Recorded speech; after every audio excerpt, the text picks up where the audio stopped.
Бұл Түркістан қаласы Бекзат Мөлтек ауданының нөмірі 7 учаскелік пунктінің полиция инспекторы Сағадат Сәтбайұлы. Оған қарасты аудан қылмысы ең аз аймақ қатарында. Сағадаттың қызметі күнделікті таңертең өзіне бекітілген әкімшілік учаскесін шолудан басталады. Бұл Сағадаттың 13 жылдан бері атқарып келе жатқан жұмысы. Ол өзіне қарасты аумақтың тұрғындарын 5 саусағындай жақсы біледі. Ал қылмыстың алдын алу үшін тұрғындармен іс-шараларды жиі ұйымдастырады. Тәжірибесі толысқан инспектор Сағадаттың айтуынша, қызметі жанына жақын. Бүгінгі таңда оның басты міндеті азаматтармен ашық байланыс орнату. Өз қызметіне адал, қандай да бір мәселені түпкілікті шешуге бар күш-жігерін салатын полицейге тұрғындардың да сенімі мол. Өте тамаша кісі. Барлық домның тұрғындарын жағдайын сұрайды бұл кісі.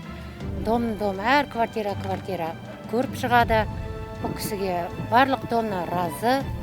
Проводит программы с нами, какие нужно там. Все хорошо у нас, слава богу, живем тихо, мирно. У нас бандитов нету, слава богу, благодаря нашему участковому. Если мы ему звоним, он сразу приезжает. Иногда мальчишки бывают, хулиганят. Он сразу 5 минут он здесь.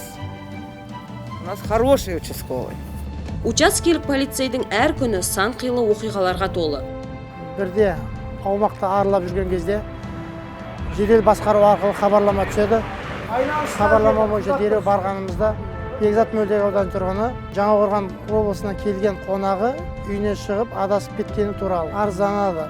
Жоғалған жасөспірімді тауып ата-анасына тапсырған кезде ата-анасы ризашылығын білдіріп алғысын жаудырды. Таңмен таласа тұрып, түн қараңғылығына дейін жүріп, қылмыстың алдын алу, отбасылық кикілжіңдерді реттеу секілді мәселелерді шешуде учаскелік полицейдің әмбебаптығына таң қалмасқа болмайды.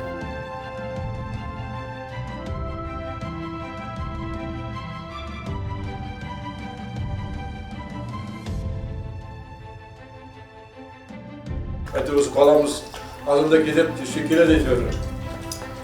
Елді адам бұған келетін әңгіме жоқ. Елді адам шығар, халықты адамы деп қоямыз әйтеуір. Әйтеуір, жұрылдасында әйтеуір абырой болып өсіп жақсы істеп, күшті соған қуанамыз біз.